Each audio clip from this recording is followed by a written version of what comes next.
welcome back to another Commander video. I am playing the Oloro deck once again, and this time we are against a Yisan deck, which Yisan can be a super scary, like, quick, consistent combo general, or just a sort of casual, fun birthing pod deck. So we'll see what we end up against here. We look at this hand, it's super slow, which isn't great against a possible combo deck, but I mean, it's got its lands, so we do decide to keep.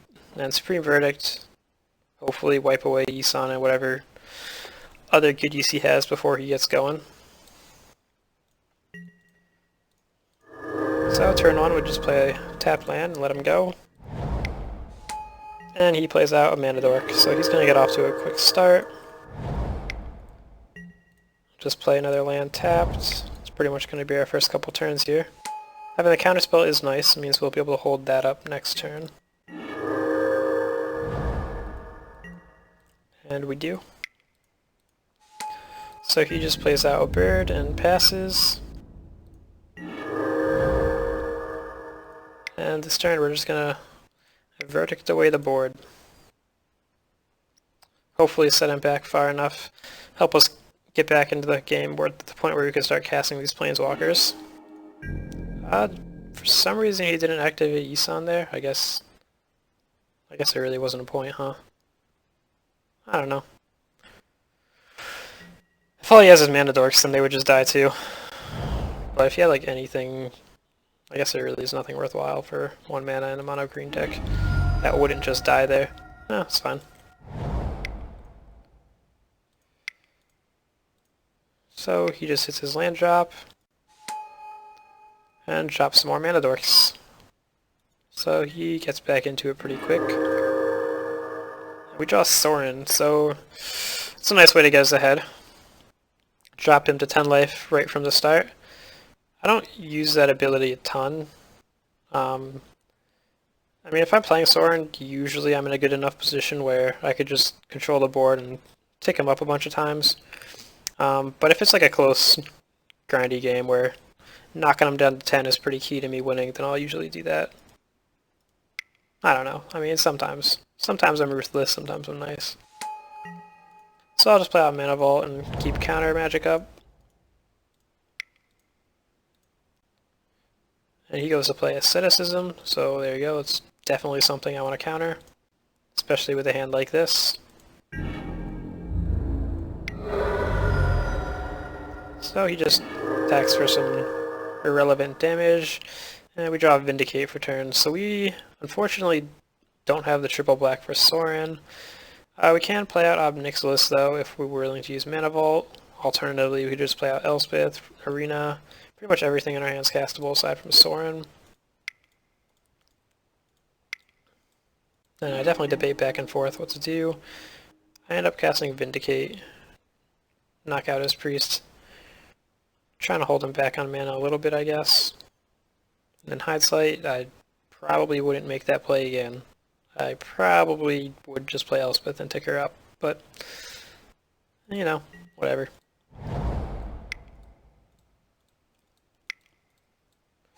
And he plays out Staff of Nin. See, I mean, I'd rather Vindicate that.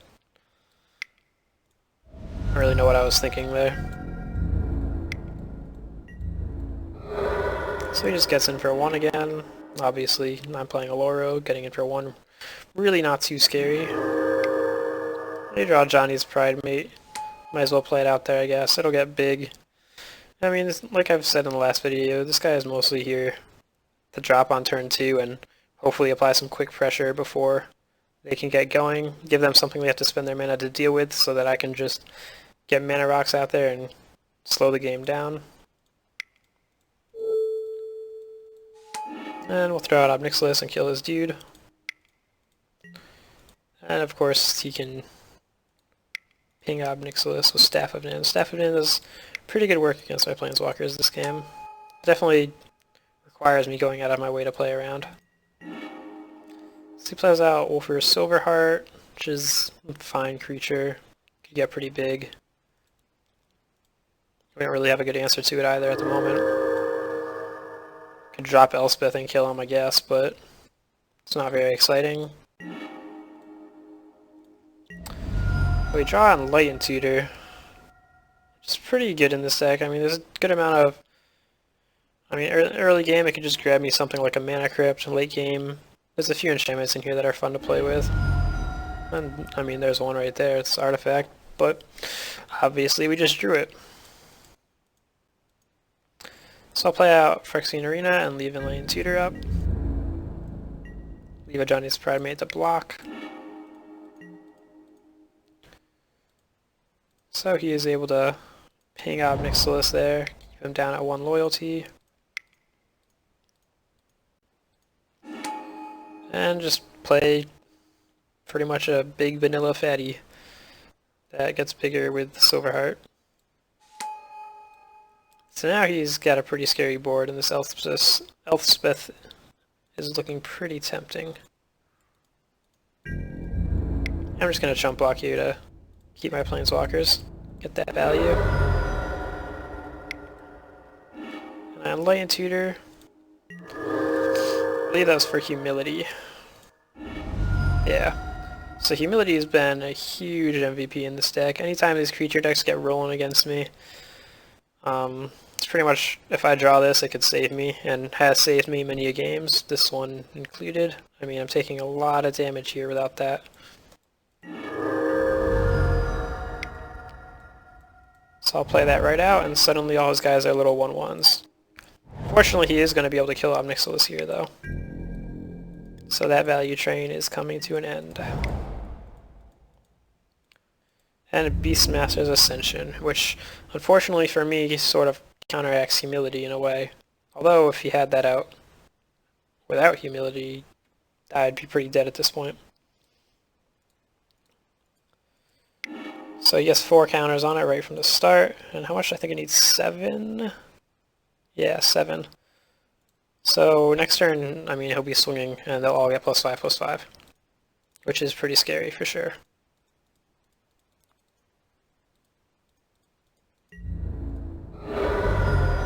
So he kills Ob Nixilis, does a little bit of damage to me. I draw Ponder, which is fine, I guess. I decided to just play out Sorin and kill one of his dudes. So yeah, this is one of the situations I could have just dropped him to 10 life, but at this point, especially with the Beastmaster's Ascension, picking off one of his creatures is actually possibly better. Of course, he is just going to be able to kill Sorin here.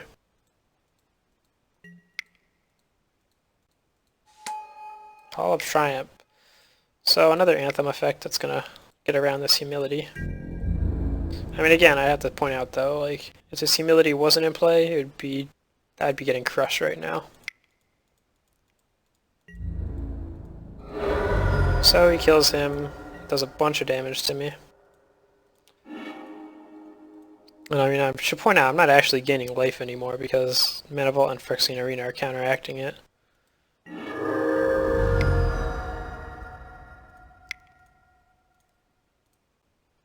So here I just play out Elspeth and use her to wipe the board. This does not answer the Treetop Village though. That is still going to be poking me quite hard.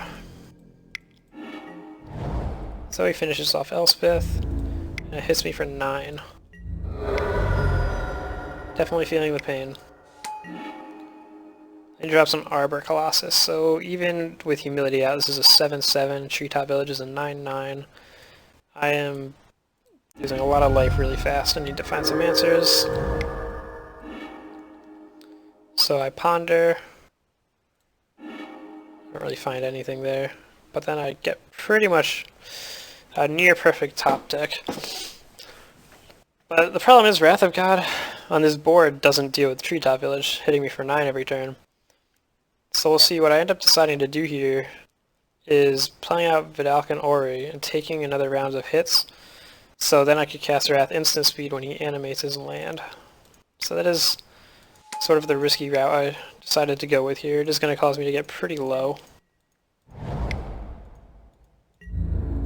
Sure enough, I have to take this hit. 16 damage.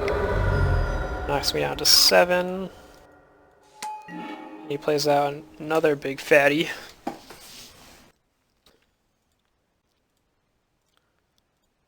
So once again, losing 2 life, then gaining 2 life, pretty much cancels out.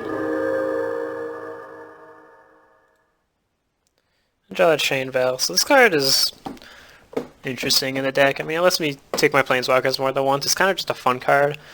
But there's also some like combos with Tezzeret and Teferi, a couple other guys like that, that sort of let you use this multiple times in a turn and get a bunch of value out of your Planeswalkers. So it's in there for fun. If I was trying to be like a super serious control deck, I might cut that, but I mean, it is a good card too.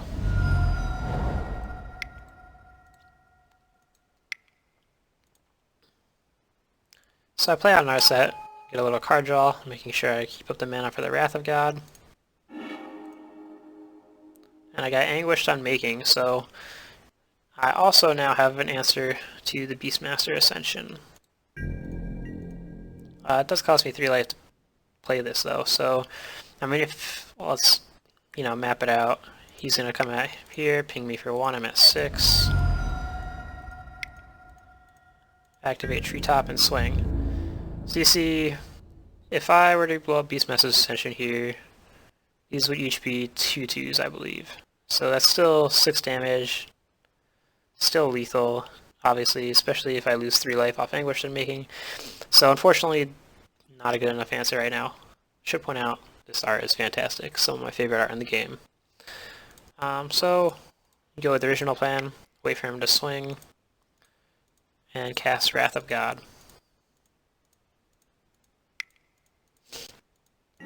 And that deals with his pesky board. Of course, he just drops a bunch more creatures. Basically, he's trying to make sure I'm dead next turn, no matter what at this point. So take some damage, gain some life, play out my land. And now I do decide to Anguish on Making the Beastmaster's Ascension. So I am coming pretty low here, but between that and Austere Command, I should be able to get back in the game. An argument can be made for using Austere Command and just picking enchantments with one of them, but I feel like I don't really want to lose the Arena and Humility right now because they are sort of doing a lot of work. So I end up going with this route instead, which is definitely cutting it close as far as life totals go. I mean, I could have done that in his turn too, but it's whatever. I could do this on his turn as well, which would be the much better play. But I just roll with it. So destroy all creatures, big and small. Oh yeah, I guess that's the other thing, is I had to pick both of those in order to make sure his board is wiped.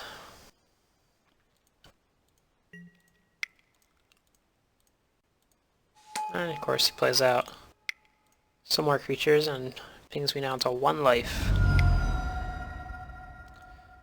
And once again presents lethal.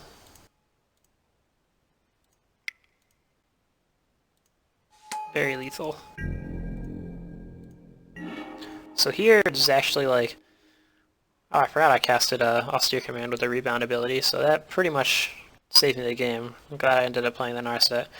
Here is like one of those moments where I was actually paying attention and didn't make a really stupid mistake, and I was able to stack these abilities, damage, because all game I pretty much just been throwing them on the stack arbitrarily, but at this point, if I stack these two first, I just die here. I lose my damage before I gain Oloro's life. So I end up properly stacking them here, so I don't just lose. So Austere comes in first, destroys all artifacts, destroys all enchantments. Really? Is that what I chose? Interesting. That sounds wrong. Let's let that play out and see what happens. No, okay. I was gonna say, that isn't what I picked. I picked creatures with mana cost 3 or less and artifacts. And now here I gain the 2 life, and then I lose the 2.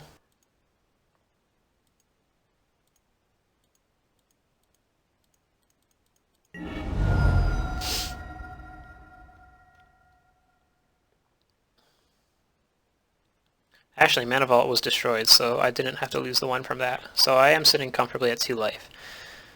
So play out Bojuka Bog. Not sure, it doesn't really matter. Play out that Chain Veil, which in hindsight was super risky, but it does let me use a Narset twice, I guess? I don't know. That seems like an awful play right here. I mean, and if my plan was to do this with Factor Fiction, I 100% should have done that first. But yeah, I mean, reveal this, solid. Got a land, 2 counter spells, a Signet. So I'm pretty much going to have some counter spells no matter what, depending on how he decides to cut it. Breaks it up like this, so clearly he's against me having the Archive, which is a super good card in this deck. And we'll start the life gain train going again. So I could see why he wouldn't like that, but I'm also not sure how he beats the counter spells. I grabbed the Archive here? Wow. Looking at those piles in afterthought, I thought I would have grabbed the counter spells. But I guess looking at this board, I don't have an answer to the Disciple, so the gaining 2 life a turn is actually what's going to keep me in the game. So that was actually the right play, I guess. And he just scoops here. So yeah, I got all the way down to 1 life, and he's still at 39. Back up to 2 now, of course. And he ended up scooping here, throwing in the towel. I don't know if he just got bored or sort of saw the writing on the wall. Once I play this Archive, my health will start ticking up, and he'd have to present a clock. I'm going to be able to use Narset twice every turn. So I think I probably had the game at this point, but I mean, I am at 2 life, so it wasn't guaranteed. Anyways, I thought this was a super close game. Some interesting decisions in there. Beastmaster's Ascension doing work on his side, Humility on mine. Ended up being pretty long and grindy, but yeah, hope you guys enjoy, and I will see you guys in the next video. Thanks for watching. Bye.